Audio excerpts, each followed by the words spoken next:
उद्घाटन सुप्रसिद्ध लेखक नाटककार विरांगी भटकमकर यांच्या हस्ते होणार असून ज्येष्ठ साहित्यिक बाबा भांड, प्राध्यापक डॉक्टर ऋषिकेश कांबळे आदी मान्यवर यावेळी उपस्थित राहणार आहेत।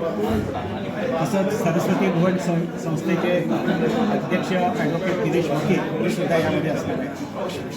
या कार्यक्रमामध्ये अनेक प्रकारच्या कार्यक्रमांचं आयोजन हे आपण केलेलं आहे। नाविन्यपूर्ण कार्यक्रम काही आहेत, यात विविध विषयांवरची चर्चासत्र, प्रामुख्याने राष्ट्र उभारणीत सकस साहित्याचे योगदान, त्यानंतर 21व्या शतकात स्त्री साहित्यिकांची अभिव्यक्ती, सोशल मीडिया संबंधीचं एक आजची समाज माध्यमं आणि हातात विश्व मनात प्रश्न, या अनेक प्रकारचे चर्चासत्र यामध्ये असतील।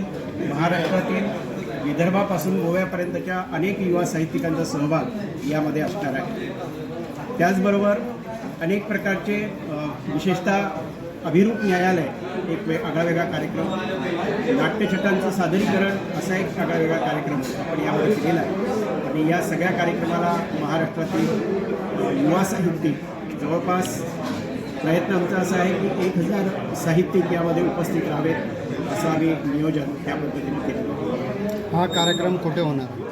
हा कार्यक्रम येथील सरस्वती भुवन शिक्षण संस्थेच्या प्रांगणामध्ये आयोजित करण्यात आलेला आहे। सर्व प्रकारच्या निवास व्यवस्था देखील आसपासच्या परिसरामध्येच केलेल्या आहेत। जो कोणी याच्यामध्ये इन्व्हॉल्व असेल त्याच्यावर कडक कारवाई झालेली आहे आणि संजय केणेकरांना प्रोटेक्शन दिलं। शहराचं वातावरण कुठेतरी खराब होतं असं वाटतंय का? सांगितलं पहिल्यांदा अशी झालेली आहे आणि ती जी आहे ती आता कुठली समजल्यावर आपण त्याचं कंप्लीट ठरवू।